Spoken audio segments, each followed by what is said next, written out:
The Redefined podcast is part of the Win, Make, Give podcast network.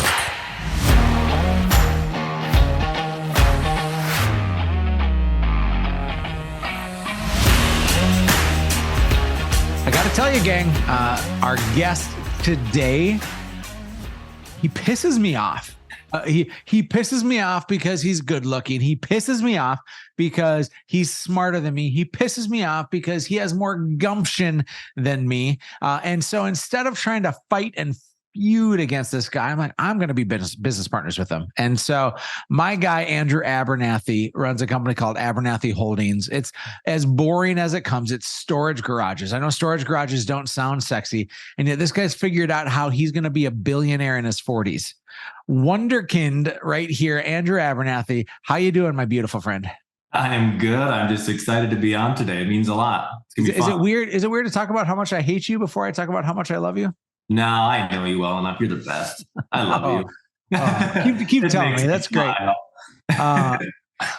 Andrew, I remember when we first met. Do you remember when we first met? I remember when we first met. First met. Gosh, put me on the spot there. Yeah, I'm sorry. You're not prepared, but I am. Okay, all right. Tell me. I mean, I'll remember when you say it. But so our mutual friend, Fan Bartson, who runs a nonprofit called Unseen, eradicating human trafficking and its root causes, just doing incredible things on this earth, knew that you and I were both passionate about fighting that kind of injustice. And so he's like, hey, you guys got to meet. And so we went to the tavern in Fargo, North Dakota, and I dined on probably some delicious waffle fries and that sour cream dip. Oh, it just melts my heart as I talk about it.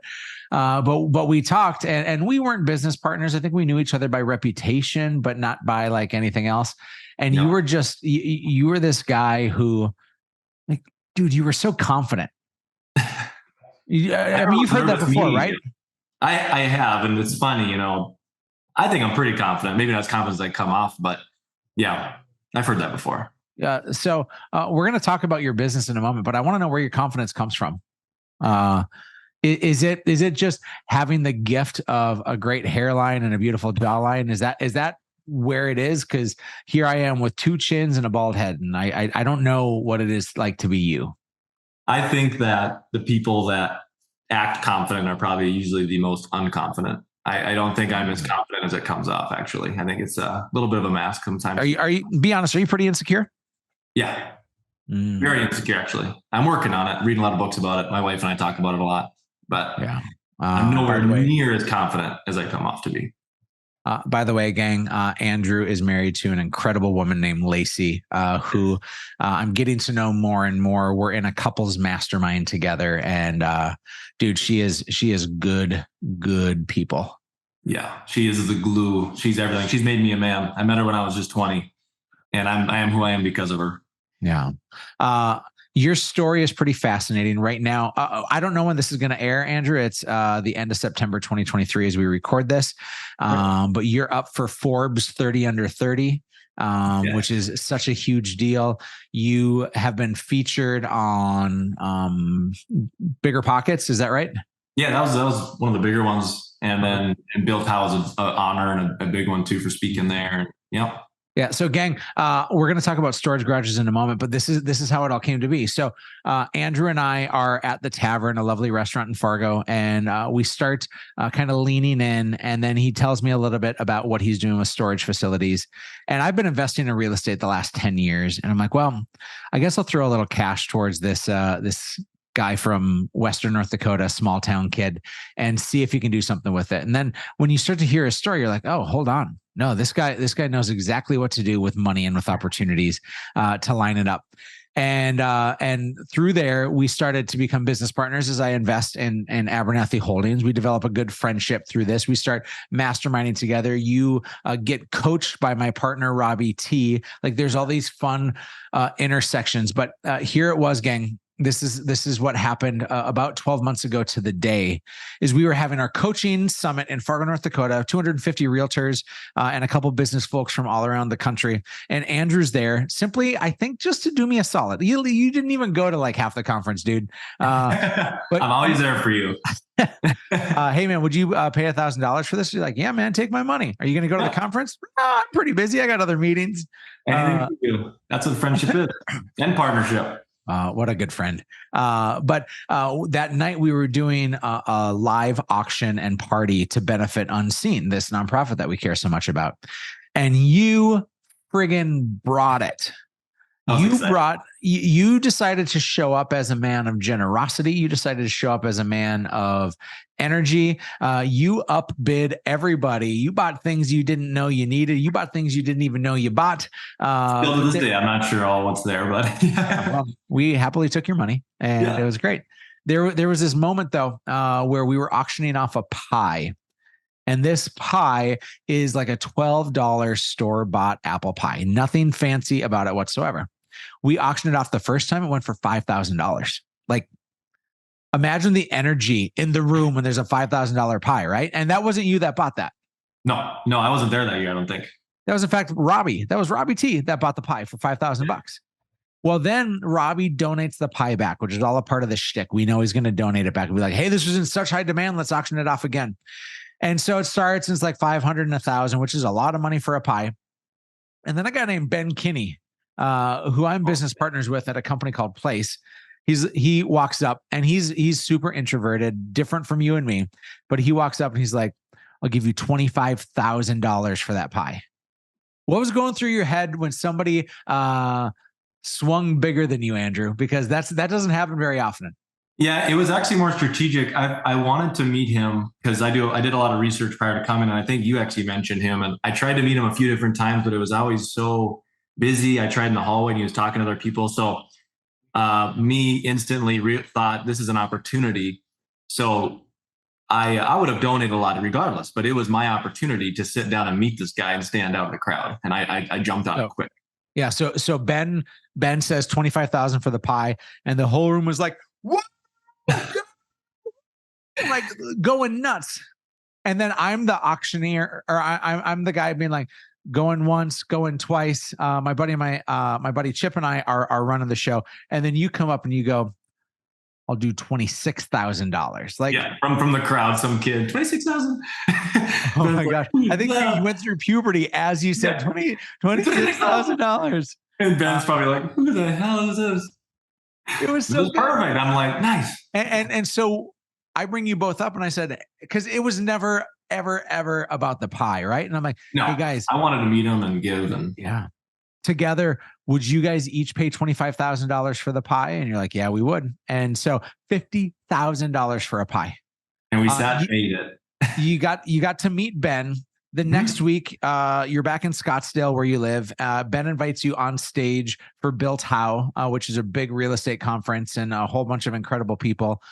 Sarah Blakely, the creator of Spanx, her husband, Jesse Itzler, and a serial entrepreneur and a brilliant man. They both were on stage just a couple of weeks ago at this event. And then here comes Andrew Abernathey up on stage there. And Michael, you tell your story. Yeah. From there, you get millions of dollars of investors. From there, you get on bigger pockets. And like, this is all before you're even 30 years old, man.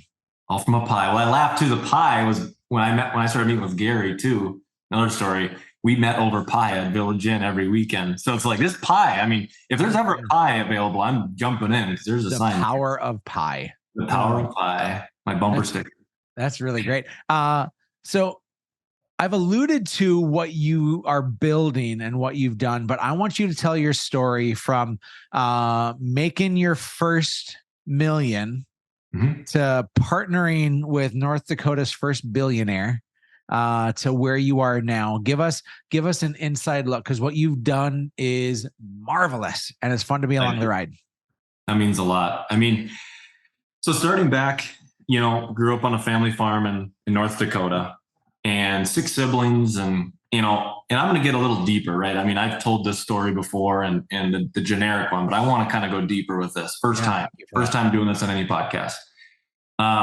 So for me, growing up with 6 siblings, they were all really good at sports, right? Because I want to kind of tie in why I got this chip on my shoulder and why I had this energy and drive at such a young age. Because, it was pretty obvious how good they were. They were all good at it. My dad loved sports, so he could communicate with them easily. And even my dad told me later on in life, he's like, Andrew, you weren't into the things that I was into, and it made it hard for me to communicate with you. And I feel bad about that. I apologize. Right.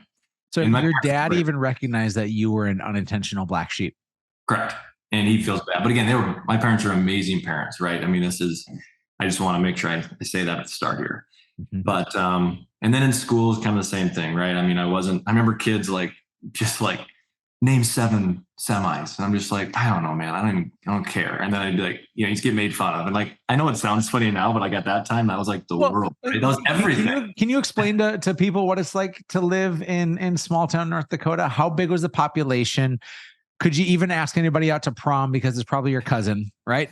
Well, no girls like me anyways. So that was easy. But yeah, so the town I grew up by and went to school, it shut down actually when I was in 4th grade because there was only Mohall, is that right? Mohall is where I merged after 5th grade because of the size. So Lansford, where I went first from K through 5th grade, had only 12 kids in it. So it got shut down. Half of my whole school or your grade? Whole school. And my mom was a teacher. There was one 12 kids. Yeah. K through 5. Town of 100, 200. Yeah. So then I was in 5th grade. 3 schools got merged together to Mohall, MLS, Mohall, Lansford, Sherwood. And that town's got 800 people in it. And then the school had probably 300 kids or 200 some after merging 3 different schools. Mm-hmm. And when we did play sports, it was MLS, KGB, LT, because you had to combine 17 schools to get a team. Right. So there was good things about small towns, right? It's just the hard thing was everybody just kind of does the same things and it's tough to be yourself. There isn't a bunch of circles and cliques you can join. It's just one. That's the tough part. Everything was about sports and farming and tractors and trucks and that sort. And that was just never the lens that you had for the world, right? Yeah, I wasn't good at sports. I didn't enjoy them. I think I could have been decent, obviously, if I would put time and effort. I just didn't enjoy it. Mm-hmm. Farming was good. I started helping out at 10 years old and I did it, but it was never a passion. So I didn't care enough to learn what 7 different semi brands are. I'm we have Kenworth. I know what that is. Mm-hmm. And outside of those 2 things, yeah, hunting, fishing, and again, just stuff, none of it I had interest in ever. So someone I wasn't. You and I had a conversation at my lake place this summer, and it was in our group with our couples mastermind, and we talked about what it meant to be a real man. Yeah, I love that. So when you and this is society's definition of a real man. What did a real man look like for you growing up? Yeah, real man in that area was don't have gel in your hair, farmer, oil, hard worker, whatever it may be. Usually just a trade, which is great, but still, that's what you're doing. Never worry about what you're wearing. Do not show emotions. Mm. Do not drink anything other than probably, a normal mixed drink or beer. Make sure you don't eat healthy. Burgers and hamburgers. You eat a salad. That's not a real man. Just stuff like that. Can I just say I agree with that? Salads are for rabbits. Yeah, I agree. Rabbit food. But that was just kind of the general. And again, it's not like this was said to you, but that's just what you saw. Yeah, I mean that behavior was modeled. It was taught, not in naming those things, but observed behavior and learning is way more impactful than just being told. Correct. So what narrative did you have about yourself then? Your dad wasn't able to connect with you like you wanted. You were maybe a bit of an outcast in your school. Yeah. What stories did you start to say about little Andrew Abernathey? I had a lot of tough times. It was that's probably where my confidence. I mean, I was just a nobody. I was not worthy. I was just. You felt like you didn't have worth. No worth. Wasn't good at anything. Could never win. Could never. Did you ever voice this insecurity to anyone? At the time? Yeah. Oh, no. So when I at home, I had a basement bedroom, and I used to tell my parents it was Andrew time, but really I was just down there, bathing in my own sorrows. Wow. How long did that last? I'd say when I went to Fargo for college, I went to college for a year. I sadly turned, I partied a lot, and I think I was still doing a lot of business at the time, but I think I was doing a lot of just kind of drinking and just stuff a lot of kids do, but probably to the next level. Mm. And then finally I woke up, and turned my negative fuel, started to turn it into positive fuel, probably back when I was 20. Mm. So, Andrew, you're a guy who's like hyper focused, diligent, completely relentless. But growing up, you were still that person, whether it's caught or taught, or right, like who knows where it came from, if it's nature or nurture. You were relentless, but you weren't allowed to be relentless, were you? Yeah, I had to do it differently. So I just had to, because my dad also got in a really bad accident when I was I was in 10th grade. He got in, so he was in Mayo for a while. He got ran over by a truck and he was laid up. So my brother and I took the farm over that year. So that was also tough because it was kind of like, it was tough for a lot of reasons. But you're in high school when that happened? 10th grade. Yep. Yeah. So you took over the farm as a sophomore in high school. My brother and I. Yep. Yeah. And he came back, and my dad was always good. He always said, like, I don't want you to farm just to farm. It's land and bins. So he was really good about helping teaching us kids to follow our passion. But it was still it was an expected thing. Like when I decided to tell Dad and Jared I wanted to just be a passive farmer, not active, people in town thought I was crazy, like walking away from that opportunity. But yeah. Help me understand what it was like, because you briefly breezed over it, but you are different than everybody else. Yeah. How did you find your outlets, man? Like what did you do? Because you had responsibility on the farm. Yep. But like how'd you find your outlets? So when I was 10 years old, my dad had me started to trade commodities for the farm. He looked over everything I did, and I was running grain cart and combine, spending. I got out of school at lunch during harvest and springs work. That was the best. Is that commonplace in small towns? Is that school is like half day because it's harvest time? If you farm, you can get up. Yep. And so I was in the tractor by myself, 15 hours a day, with just in my mind, and it was just away from the negative noise. So that was a really good time. So between the tractor and my basement, I really didn't have a whole lot of time with people, so that helped.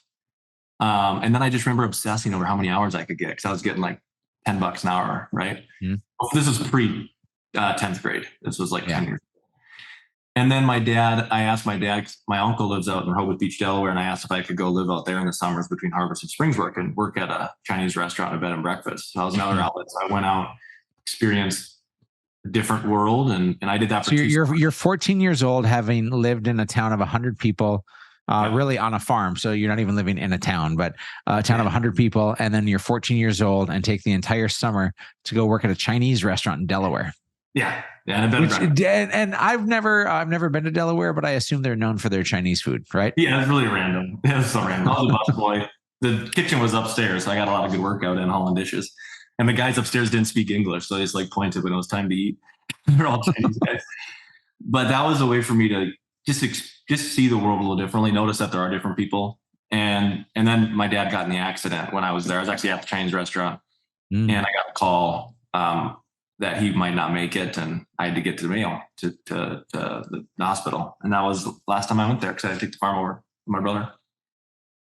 So what was that like when you found out that your dad was maybe not going to make it?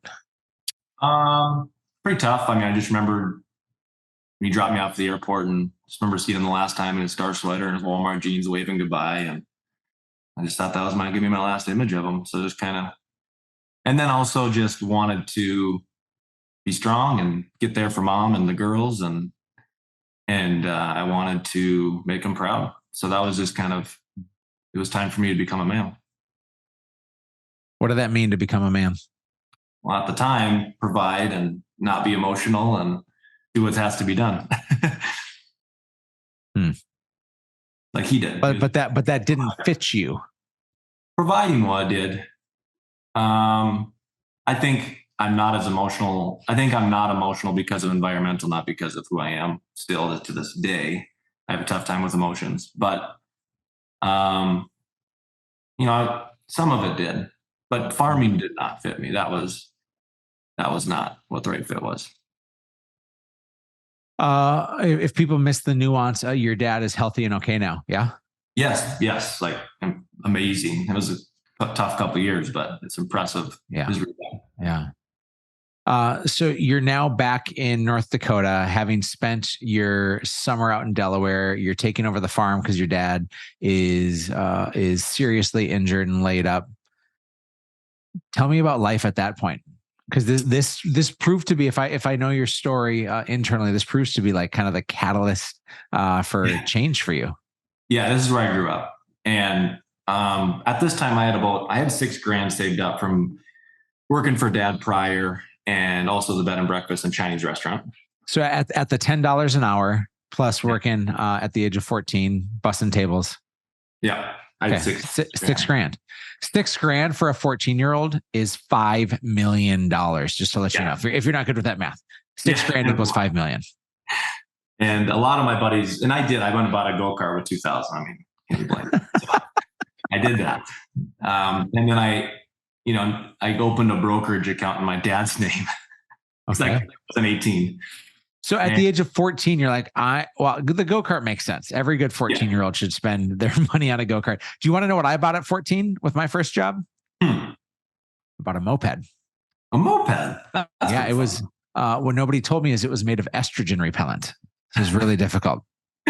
Really difficult. But yeah, I drove a moped because you could get your driver's license at 14 in North Dakota. And that was just the quickest, easiest way for me to get around at 80 miles to the gallon. Like literally what Harry and Lloyd from Dumb and Dumber were driving was like me driving all around town. Yeah. That went to work well on the gravel roads, but the go-kart did.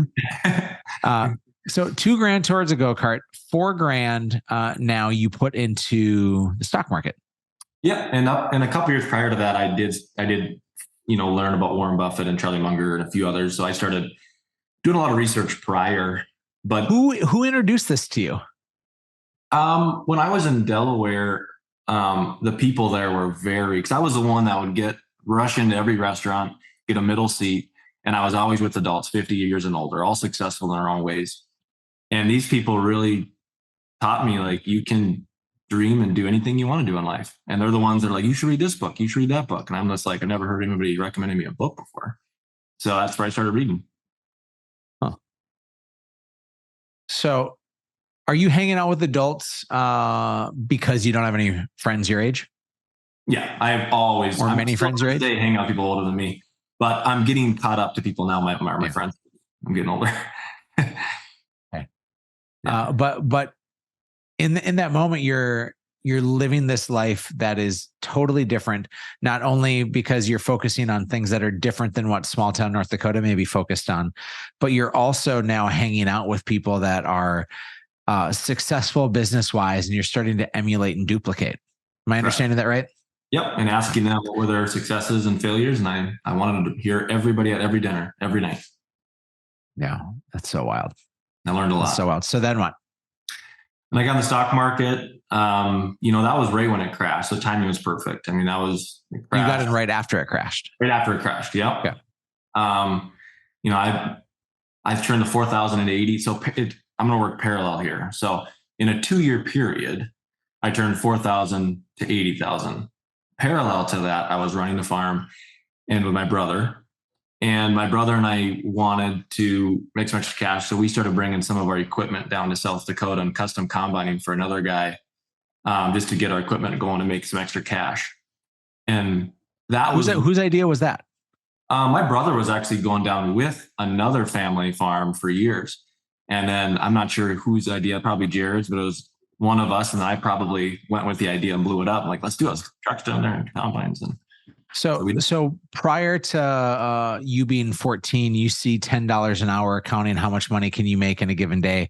Yeah. Now you're 16, 17 years old, and you recognize that you could go and bring this equipment to South Dakota and do some combining as well. Clear. Yeah. Okay. So everything about you starts to focus on the almighty dollar. Yeah. Everything. 100%. Every day. Obsessed with money. Yes. Obsessed. And I realized that really quick. I was pretty good at it. And I was it was my thing. One thing that I could own and be mine, and no one else could take it from me. I mean, except for the government, right? But yeah, well, that's what it was in real estate, different tax planning. I'm picturing like that Richie Rich kid. You should see. No. Hear me out. Like, I can't, I can't picture the sitcom, but like growing up, there was this kid. I think it was freaking Full House, dude. Full House. Yeah. There's this kid who was friends with Michelle, and he was always like in these like 3-piece suits and came from a wealthy family. Like, was that you? Were you that Richie Rich kid? No, I wish I had a photo of me, man. You won't even recognize me. I mean, I wore Walmart. You were like Affliction jeans, right? No, Walmart jeans. Like I had the worst style. I mean, I was a chick repellent, I tell you, man. You could have been riding my moped, man. It's perfect. I know. Honestly, I probably would have. You should have seen me. You would be like, "Is that seriously you?" Oh my goodness. I mean, like you're just obsessed with money. Yeah. Are you flaunting this money, or are you just like quietly saying, "How can I take this money and make more money with this money?" The latter. It was always, and I was talking about buying apartments, and I was talking about investing a lot to people, but it was never talking about buying this and buying that as a consumption product. It was always investing.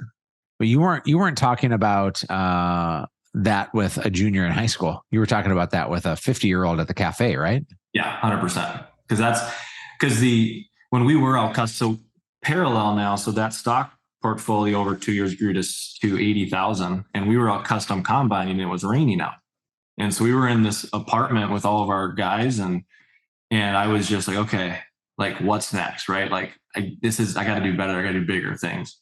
And that's when we were driving back through Bismarck on the way home to the farm to take our crop off, and I saw these apartments for sale.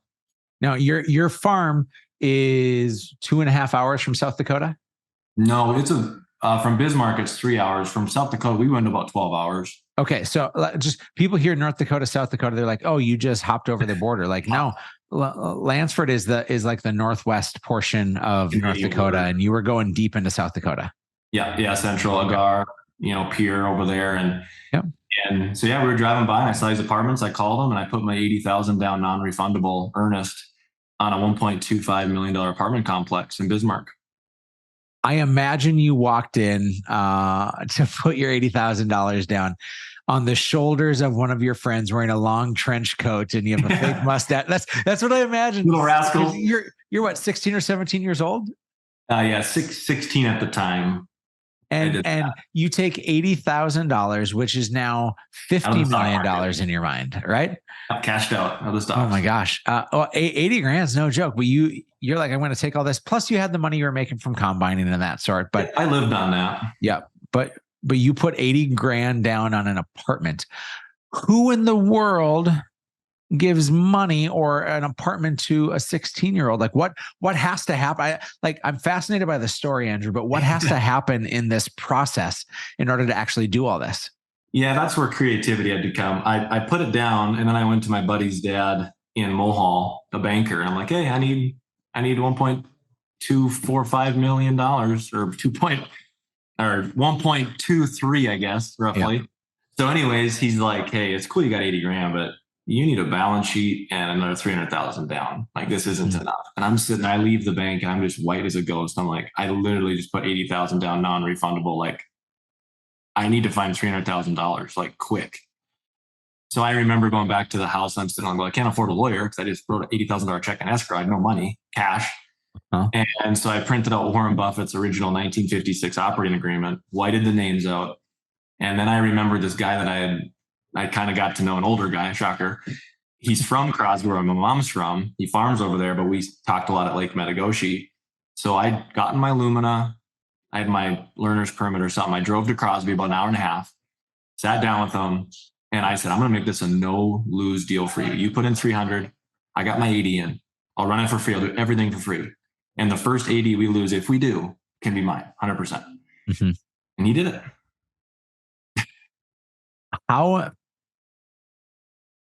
had you not spoken oldenese, if that's a language, right? Had you not spoken old farmer language, yeah, there's no way that would have happened, right? No, yeah, you don't just come in and no, it's a tight group in the farmer community. But you were a student of the game.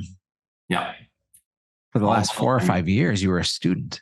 Yep. And I knew what to say and I knew what he wanted to hear. I talked about return on land. I talked about the oil boom back in the 80s, how it hit Williston and might have been Bismarck, and how it's happening again. Here's the proof. Here's my guess, and here's the offer. It's a no win, no lose for me, for him. Yeah. So he puts in. So I don't want to lose sight of the thread that's here, though, Andrew. Yeah. You are completely different than any other 16-year-old. Yeah. You are becoming more so every day at the time. Like you must be gaining a ton of confidence as you just get $300,000 from a guy. Like, doesn't that tell you a narrative of that you're special and you're different? It was. I think what was depressing though about it is when I did go to school and I was talking about buying apartments and stuff, it didn't matter. And I think that's what deflated me pretty quickly again. Like, yeah, that's where I was trying to get to, is to understand, like, you have so many wins and progress and traction and validity in one place. And then with your peers, you're just that weird kid. Yeah. Even weirder now. So this created more separation and more isolation from your classmates. Correct. Which created more obsession and just a vicious circle. Mm-hmm. What kind of mind games did that put you through? A lot. I mean, it was a lonely time. Really? I think about it a whole lot, I guess. Probably not try not to, but yeah. I mean, if I would have met 16-year-old Andrew, would I have been like, oh, this, and I spent the time getting to know him to the core. Would I have found somebody who was beat up in life?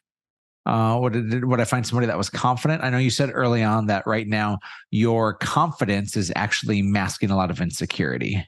Yeah. What masked it back then was my humor, class clown. That masked my brokenness and sadness. So I would have came across as funny and energetic, but behind the scenes I was depressed and sad. Having a hard time. Yeah, it makes the story that much more interesting to me, because figuring out how you're making millions to billions is super cool to learn. But shoot, you had a pretty rough narrative that was going through your head. Yeah. Yeah. And then I did normal me, right? You always think like, well, people have it worse. And they do. Like, I grew up in a middle-class family and I had great parents that were always there. So like, I always just told myself like, it could be worse, but it doesn't mean I can't be sad either about it. So were your days mostly dark? Were they bright? It was just dark all the time. So how'd you keep pressing on? Was it that you had the foresight to say, I'm going to start investing in storage garages? Like what vision did you have for your life at that point? The vision for my life, a little more negative feel, but it was, I want to be the richest man in the world and I want to prove everybody back here wrong. But again, I've learned that that's not a good fuel in your tank, but it was a negative fuel of, I'm going to become the wealthiest person in the world to prove everybody wrong. And I'm going to make them wish they were nice to me. It's a powerful statement. I want to prove everybody wrong. I've been that like overachiever guy that has to be president or captain of everything that I do, and sometimes I just give it to myself, but it's riddled in insecurity because I'm spending all my energy trying to prove to the world that I'm not my father's son. You know what I mean? Yeah. Like it's this really interesting fuel of, and you're right, Andrew, it's not the right thing to have it as that like long-term fuel, but like Vin Diesel and Fast and the Furious is that little nos that gives you the boost, right? That's going. Oh boy. Yeah. So you wanted to prove everybody wrong. I wanted them to want to be my friend and I was going to say no. Oh, you wanted to hurt them like they hurt you. No. Shoot, that's dark, bro. Yeah. Like I said, I don't really. No, I'm so grateful for your transparency. Yeah, that's a big one. All right, let's try to regain. You now have an apartment building in Bismarck, North Dakota, that you have $80,000 in. Another person has $300,000 in. Yep. What unfolds from this? Still farming. The oil boom did hit. My theory was correct. It hit big. And the city started off 12 months later, still in high school. The city started offering us pretty good dollars for it because they were going to add on to the middle school next door. So there was 6 apartments. We owned 2 of them in a row. They bought the other ones. We bought it for 1.25. I think our first offer was like 1.5. The other guys took it. And then I drove to Bismarck because I hadn't been there. And I drove around. I saw the other ones were already torn down. We were the only ones left standing. So which gave you some power. Yeah. So they called again, and I got them up to $2 million. And after 16 months, 16 months total, we closed. And then again, I just feel like God has his hands because 4 months later, the oil crashed.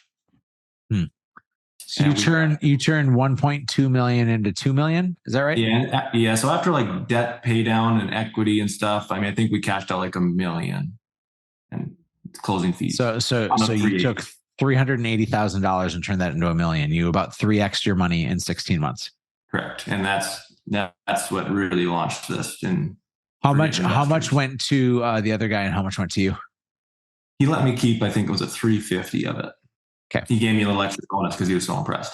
So you went from 80,000 to 350,000. Yeah. And then we were still farming and stuff, and farming was good.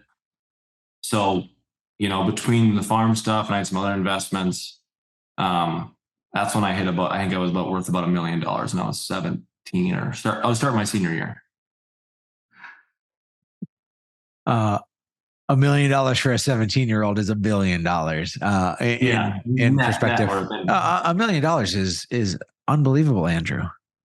What story are you telling yourself at the age of 17 as a kid who is a black sheep and now has $1 million? What story are you telling yourself? Well, there was one glimpse of good things too. So there's, out of the 32 kids in my class, there was 30 boys. And I was always so nice. Because remember, the undergraduates. There were 2 girls? Yeah. Okay. Four girls. Maybe it's 28. Yeah, 32. Yeah. Not many. Yeah. Anyways, I was always really nice to the younger kids in school. Really nice. And we had homecoming, and I got homecoming king. Oh, dang. So that was because you had the respect of the younger classmates? That's 2 votes. Yeah. Shoot. That was a bright spot too. So things were looking up. Yeah. So all of a sudden you got some swagger. You got $1 million in the bank. You got a crown on your head. Yeah. Then what? That's when I still thought I was going to farm. That's what I was going to do. And at that point I said, okay, well, this will be a side hobby, but I'm going to keep doing it, but I'll farm full time. This will be a hobby. Isn't that the mindset of a lot of people from small towns is your destiny is already decided for you? Correct. Unspoken. If you're a son of a farmer, that's what you do. Yep. And so I went to NDSU to go to Ag Econ, and I was going to farm and run this investment partnership. So that's when I was back home between college. I bought a house in college, 7-bedroom, rented out to my buddies so I could make some money on that. And so I had a bunch of other different side stuff. But anyways, back home, it was raining. I jumped in my Lumina. I went farm to farm, and I raised $10 million in about 12 months. Because when I went back to this guy in Crosby and said, here's your profits, he said, I want you to keep it, but I want to pay you this time. So that's when I went to Frederickson and Byron and Fargo. They put together a law firm. Yep. PPM. We filed. I spent $20,000 on legal work. He put his money, and I put my money in, so I had $1 million. And I went and raised another $9 million to get to the 10 from other local farmers, based on that track record. And I actually got paid this time, assuming I succeeded. 19 years old and $10 million of other people's money with your cash in there also. Yeah. So I owned a little bit. So what do you do with $10 million? Well, that's funny. Yeah. So the house I bought in Fargo had an office in it. I took the whole basement myself. I had a huge living room and a bathroom and an office. And I remember sitting. Where was your house at? I never asked this. It was kind of by the Loaf and Jug. It was like 12. I don't know it anymore. I was like like a block from the Loaf and Jug. Okay. Yeah. On 12th Street. Those of you not from Fargo, the Loaf and Jug is one of the higher establishments for gas. I used to live right next door to that too. I was in the fraternity ATO, and they would have a Weenie Wednesday. And so we would go to the bar. And then when we were done at the bar, we would go and you could get 3 hot dogs for $1. You put the chili and cheese on it. Ooh. Oh my gosh. I just... call me dirty and smack my ass. Yeah, that's we'll go there sometime for good memories. It would be nice. Yeah. But I remember I got a sticker on my wall. It was Abernathey Holdings, or it's Abernathey Enterprises. I put it on the back of my wall at the office just to kind of have the vibes. But anyways, I remember sitting there and thinking, okay, shit. Now what? I raised the money. Never thought that would happen. Like kind of, right? I was like, I did it. And that's when I said, okay. So I started looking. We bought an equipment dealership in Great Falls, Montana. I mean, I can go into the detail of why, but we bought that. And that was funny because I'm like, hey, I got to go to Great Falls. I lived out there for like 3-4 months to get that thing rolling. We bought some real estate in Fargo. You had dropped out of school at this point, right? Well, I bought the equipment dealership, and then my dad called me and said, like, Andrew, I'm not going to tell you what to do. This is good advice. I'm not going to tell you what to do, but you can't do all this. It's not fair to your investors. So either go to college, be a kid, and have fun like I did, which I don't blame you, and give them your money back. Give them your money back, or you need to drop out of college and manage this money like you promised. That's what he told me. And I decided to drop out and manage the money. Why did you? What was the catalyst that made you choose that? I loved it, and I hated school. Always hated school. As a C student, never had any focus. I hated school so much. So it was pretty easy. I didn't go to class anyways, actually. I was just paying the college. Yeah. So you buy some investments in Fargo. You have the equipment dealership in Montana. Yep. And then I started buying stock in this insurance company on the NASDAQ. And I got to the point where I could get a board seat, but they said, we'll allow it. Go ahead. You're buying stock with other people's money. Just saying, hey, trust me, I know what to do with your cash. Correct. It was a blank fund. It was basically gang, pause for a moment. I want you to imagine a 19-year-old comes to you and somehow gives you you choose to give this 19-year-old $1 million effing. And then he says, well, I'm just going to turn it into more money for you. Like you just named commercial real estate investing, an equipment dealership, and then investing in an insurance company in a stock market. Yeah, I had no rhyme or reason. What the hell, dude? Yeah, it was funny. And things were going good. I mean, when we bought the equipment dealership, they were doing like 3.6 million top line revenue. Now we're doing about 11 to 12 a year million. But, pretty quickly we got that thing growing, got a good manager in place. And then the real estate did well. And then the insurance company's funny because, I was like 21. And by the time I bought enough stock to be as big as a family, our holding company did, I went to be on the board to represent our stake. And they said you have to be 30 years or older to be on a public company board in Alabama. So I had to go and I'm like, okay, well, how do I change that? So I had to literally hire lawyers and go and get an exemption from the government. And I got on the board at like 23. What story are you telling yourself now?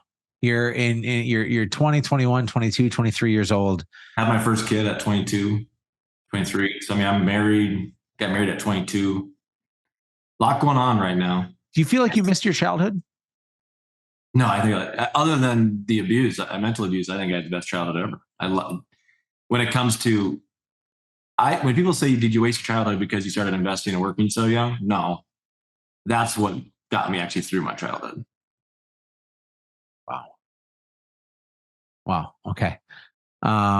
We haven't talked about the Gary stuff yet. So yeah. I think this is the catalyst to where Abernathey Holdings is today. And then I also want to talk about generosity and what that means to you, because it's pretty inspiring. But let's walk through the Gary stuff, because this is everything you've done up till this point that you shared with us. Unbelievably impressive. But we have yet to really pull the curtain back. Yeah. So everything was going good. Our shares, were probably over a 4 or 5 year period there. They little over doubled, so things were going good, share value. So you turned 1 million into 2 for each of those there's people. 10 now. So it was probably about 20. Right. But like if I had invested $1 million, you turned it into 2 million for me. Yeah. And our average investor at the time was like 200,000. That was our average. Some were 50, some were higher, but yeah. So, and then I met my uncle. I was in Fargo, not married yet, dating my beautiful wife. And my uncle Guy sends me an article about the richest man in North Dakota. And there's an article on it. I'm like, I know who this guy is. He's the guy from Delaware, right? Yep. Yeah. So he sends it. He's like, you know this guy? If not, you should. And I'm like, gosh, I don't. So I called his office on Page Drive in Fargo. And I got the secretary and she said, I'll leave a message. So I left a message. Mm-hmm. So you see Gary Tharaldson as a cutout article from a newspaper or a magazine. Yeah. What kind of brass balls do you have to say, I'm going to call the richest man in North Dakota to just see if I can learn from him? I called the top 10 richest, and he was the one that actually called me back. Oh, wow. Yeah, I thought I better increase my odds. I was really good at hearing no at that point. Yeah. And I was really good at talking to adults. Mm-hmm. So how does Gary call you back? How does the story unfold? I left a message just saying I want to just talk. I have really no agenda. Left my number, name, and I thought to myself, I'll never hear from him, but that's fine. I'll try again in a few months. So I kind of forgot about it. 2 to 4 months later, I get a call from a Vegas number, and I thought it was a telemarketer. So I was about to be like, hey, like, don't call me again. But before I could say that, it was actually Gary. Yeah. So what do you say? How does this all unfold? I remember I was in the upstairs. We were renting a house in Mapleton, Lacey and I was in the upstairs, my makeshift office. And after coming out of the shock of like, oh my God, kind of caught off guard, we started talking. We spent 45 minutes on the phone and I kind of blacked out, but we just talked about my story and his story and just kept it rolling. And then he said, well, I'm going to be in town whenever it was, let's meet up at the Village Inn. Mm-hmm. I said, okay. And that started something we did regularly. Mm-hmm. So Gary built his empire and his $1 billion plus life now in a really non-sexy way. Yeah. How did Gary build it, and what have you learned from that? So actually, Gary started as a gym teacher in school, and then he started selling insurance. And then when his insurance income with no depreciation became too much in his late 30s, he was told to buy 2 hotels. So he bought one in Devil's Lake and one in James. I think it's Jamestown. Valley City. Okay. So then he did that. These are towns in North Dakota that have 7,000 to 10,000 people. And these are Super 8s. So like nothing sexy. He bought them because you can depreciate the furniture inside in like 1 year, right? His tax guy's like, this will help you with your income. Mm-hmm. So he's still an insurance guy, has 2 hotels. And then he met a guy that built stuff. So he's like, hey, can you just like build me hotels like when I have extra cash? And he did the model where it's like he started a construction company this guy ran, charged a fee. And then he moved his own equipment. He did all these things because then when he went to the bank for his down payment, there was no cash needed. It was just all earned equity. So at that point, he could question is how fast can he build, not how much money did he have. And after 12 hotels, he said, I guess I'm in the hotel business now. Yeah. Selling insurance, and just went crazy. So he compounds that over time, owns a whole lot of assets,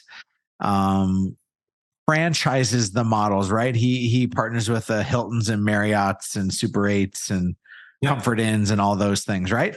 Yep. Don't need to recreate the wheel, he said. There's people that have built their brand for hotels for years, and I just want to have the honor to work with them, but I will be the best owner and developer out there. And that's what he was. He built 450 hotels. 1 year, he built a new hotel every 8 days opened in his name 1 year. And then in 2006, he got his offer from Goldman Sachs that he took for just shy of $2 billion. And he gave $800 million of it to his employees. Oh my gosh. He's a very generous person. It's pretty beautiful. So what's Gary teaching you now? So that's when, back to when we met, I was telling him a little over a year or so about what I'm doing. You could tell he was kind of like, it wasn't an elevator pitch. It took me forever to talk about because it was this and that and this and that. And the one thing he taught me is that wealthy and successful people become really wealthy on focus, and they preserve wealth on diversification. It's like what Warren Buffett says. He says, diversification is actually people that just don't know what they're doing. If you know what you're doing, you should just be focused on a couple of things or one thing. That's what from his mouth.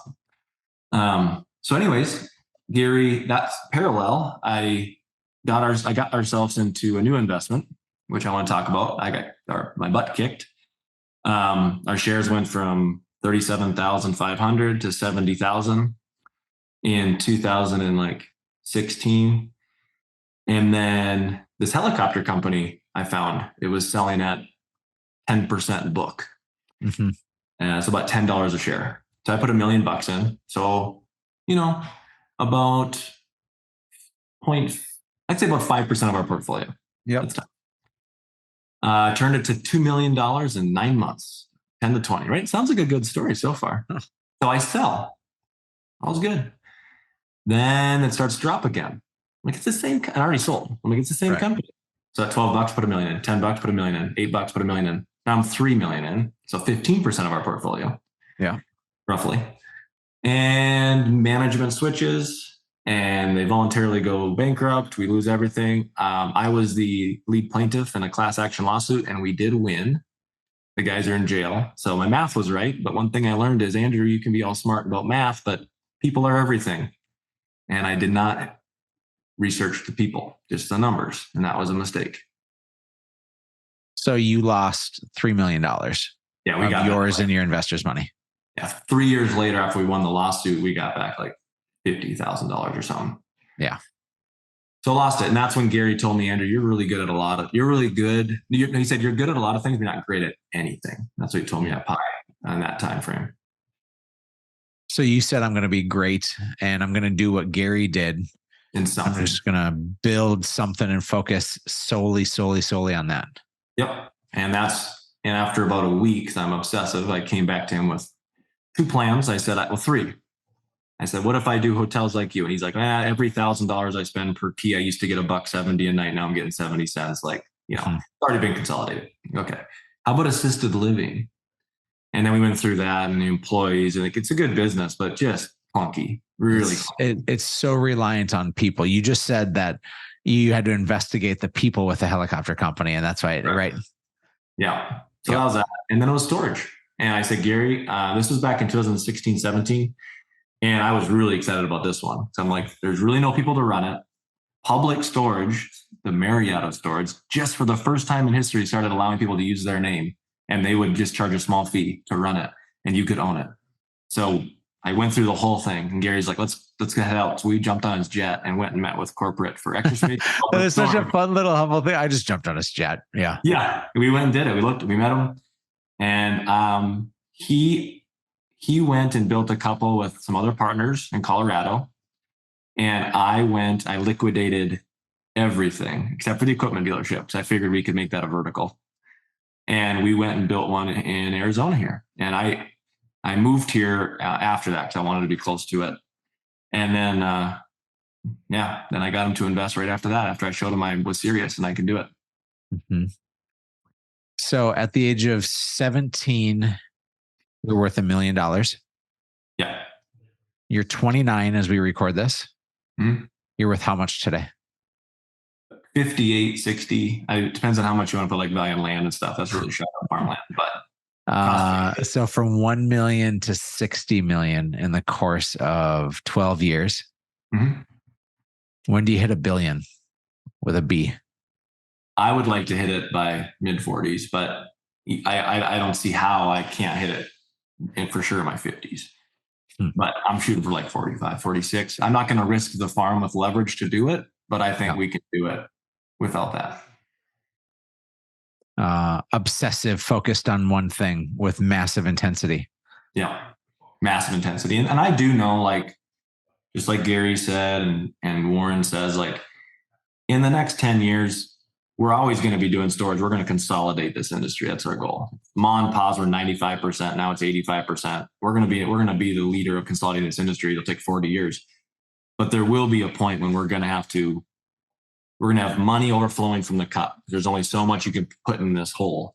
Mm-hmm. So just like Gary, he had to do some other things, but this will be our main focus. And I'm already thinking ahead, like, okay, Are there verticals we could buy? Like we buy a steel company. I mean, what can we do? So yeah, but this will be our focus until cash is coming over the edges to capital allocate elsewhere, I guess. So you could probably go back to small town North Dakota right now and prove everybody wrong. Yeah. Does that still matter to you? No, really, it doesn't. It changed. It really changed for me when I was about 23, 24. It started to change. And I just, I think it's an unspoken thing that's already done.